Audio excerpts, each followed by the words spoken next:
కలవారి కోడలు కనకమహాలక్ష్మి సీరియల్ ప్రస్తుతం జీ తెలుగులో మధ్యాహ్నం 2 PM స్లాట్లో ప్రసారం చేస్తున్నారు.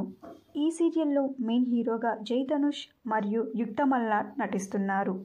ప్రస్తుతం ఈ సీరియల్ స్టోరీ అయితే చాలా ఇంట్రెస్టింగ్గా కొనసాగుతుంది. విహారీతో సహస్ర పెళ్లి చేయాలని అనుకుంటారు. ఇది ఇలా ఉండగా సీరియల్లో కొత్త క్యారెక్టర్ ఎంట్రీ ఇవ్వబోతున్నారు. కొత్త క్యారెక్టర్లో ఎంట్రీ ఇవ్వబోతున్న నటుడు ఎవరో కాదండి, రామ్ గోపాల్. రామ్ గోపాల్ కలవారి కోడలు కనకమహాలక్ష్మి సీరియల్లో మదన్ క్యారెక్టర్లో ఎంట్రీ ఇచ్చారు. రామ్ గోపాల్ ప్రస్తుతం ఎటో వెళ్ళిపోయింది మనసు, శతమానం భవతి మరియు వంటలక్క సీరియల్లో నటిస్తున్నారు. ఇప్పుడు కలవారి కోడలు కనకమహాలక్ష్మి సీరియల్లో మదన్ క్యారెక్టర్లో ఎంట్రీ ఇచ్చారు.